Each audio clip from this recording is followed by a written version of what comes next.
So no issues on water distribution. We plan for that long term.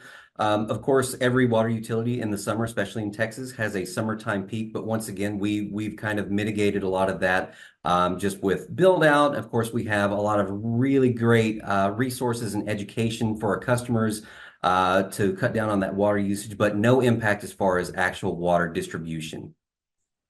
Okay, so you talked a little bit about the peak season, so that's something that you guys are expecting. You're expecting, is it a spike in users or is it a spike in water? What does that spike entail? Sure. So, like I said, South Texas, we do have that summertime peak. As you know, it gets pretty warm down here in New Braunfels and kind of that general area. And so we anticipate an increased usage for landscape watering, recreational use, those kinds of things that you would expect during the summer.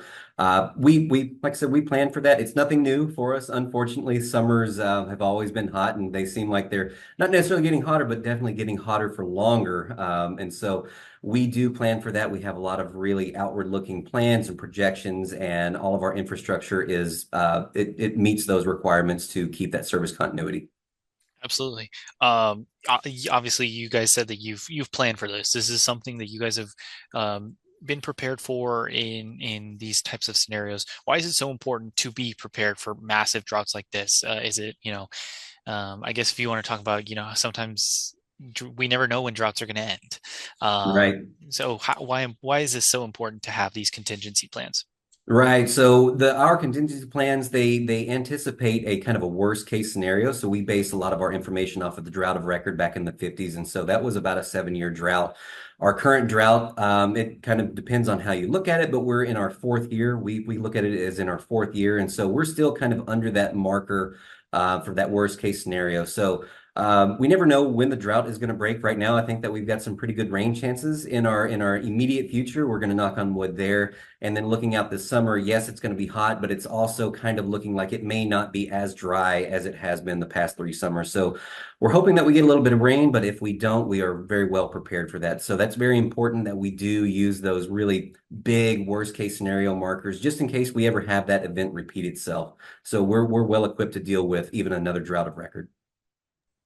Alrighty. I'm going to stick with water here. So, if water continues to become more and more of an issue, I know the Texas Water Company, that was the big headline of them basically saying we can't supply to these new developments. If water keeps becoming more of an issue, how does that affect things from the customer standpoint? Does that affect billing at all? I know, I believe in the presentation that you guys did in Commissioner's Court about a month ago, you talked about, I don't know if penalizing is the right word. I wrote down penalizing, but different rates for people who use more water. Can you tell me a little bit about how it ultimately affects the customer? Right. So I can't obviously speak on the Texas water issue, but in New Braunfels, what we're doing is really putting an emphasis on resources for customers. So education, rebate programs, and then as far as rates go, if you look at how our rates are designed, we really try to insulate those lower users, we call them essential users, to insulate that affordability aspect of it. Now, if you also look at those rates, it does increase for the higher users. And that's kind of where our main cost is when we look at our water use. And so we do have to assess that and price it appropriately. And so, I mean, if you're not an irrigator or if you don't use a whole lot of water, you're probably not going to see a great big bill. But if you're on the other end of the spectrum, we do have to collect those prices in order to mitigate the water use because it is somewhat of a balance. And so we encourage water conservation. We look at it in a few different ways, but yeah, the pricing is kind of developed according to how much you use, and so with that emphasis on affordability for those lower users. Okay. Yeah, you talked a little bit about education, specifically for water conservation. What kind of education? I know you guys have that summer camp for kids. What other kind of resources do you guys have? Yeah, so education really spans the gamut. We try to expand it every year. And so we're out in the community. I want to say at least once a week on average. We go to civic groups and we have partnerships with our local organizations, school districts, city civic centers. You can imagine the type. Those are generally free for all of our customers to come. But what we focus on is really kind of the low-hanging fruits. Yeah, I think that a lot of people still think, oh, turn your faucets off when you're brushing your teeth, and that's definitely merited. I think that it's one of those things to where let's move the subject to a bigger fish. And so irrigation education is one of those things that we really like to emphasize.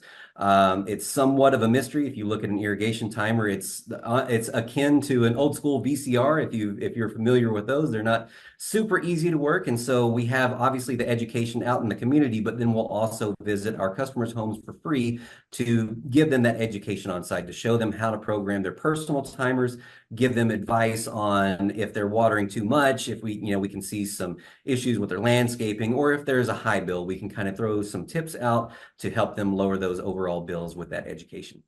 Now, just to name a few. Yeah, no, perfect. Alrighty. So obviously the drought affects more than just water.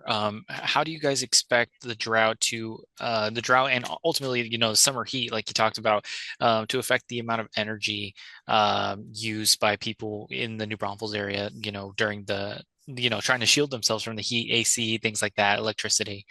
Sure, sure. Now, and once again, unfortunately, that's not a new story for us. The heat summer, we plan for that too on our electric side. The hotter it gets, generally, the cooler that you want your home. And so we also see those spikes in on the energy side for our customers. We offer the same kind of educational resources that are focused on how to mitigate those energy increases during the hottest times of the summer. And we have a whole bunch of other programs to help, affordability, payment options, things like that. But there are a lot of somewhat common tips that we use. The easiest thing that we advise customers is thermostat settings. That's the easiest, quickest way to lower your energy bill. And really, we like to emphasize on how comfortable can you be in your own home.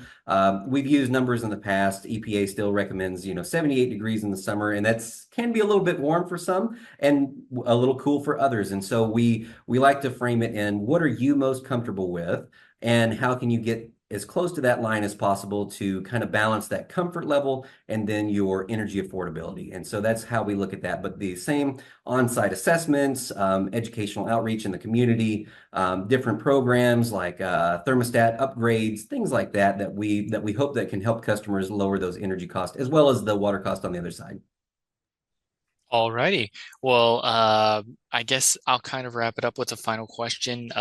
Do you guys have any projects currently that you're working on? I know you have a bunch of projects, obviously, but specifically dealing with like you talked about being proactive with your water, making sure that you have water that you're getting from different sorry, resources. Do you guys have any projects that you can, I guess, kind of share about? Sure. So it's really kind of a very high level kind of description is for the last at least 10 years, probably more than that, we have plans that, they look forward 50 years or so. And then we have older plans that, overlap and supersede those. And so we have a very diversified water portfolio. We like to consider that we don't want to put all of our eggs in one basket. It's one of those things that a lot of water utilities are following suit for. We don't want to really overemphasize one water source, and so that's why we've diversified. So that really helps us, but it's also in our water resources plan that it's found on our website and also our water conservation plan. So if we can mitigate our water use across the infrastructure, we won't have to look for any of these new and very much more expensive water sources. And so it still falls back on that. If we can educate and provide resources to help the customer lower those bills, it'll help us in the long run. And so there's a lot of things that you'll see in those. One of them is the ASR. That's still somewhat in production. It's kind of a long-term phase. It's essentially an underground aquifer that we can use on a droughty day. I don't like to say rainy day because we get more drought days than we do rain, unfortunately, but things that insulate our infrastructure in the future. And so we hope to look into some really cool, innovative things, but those do take time. So maybe next year, if we get to speak again, we'll have more progress on some of those new, more innovative things that people may have not heard of. Alrighty. Well, that's all the questions that I had for you. Is there anything else that you wanted to include that maybe I didn't touch on? No, I think that's it. I think that kind of encapsulated a lot of our current drought and energy concerns leading into the summer. So I appreciate it, sir. Well, thank you, and I appreciate your time.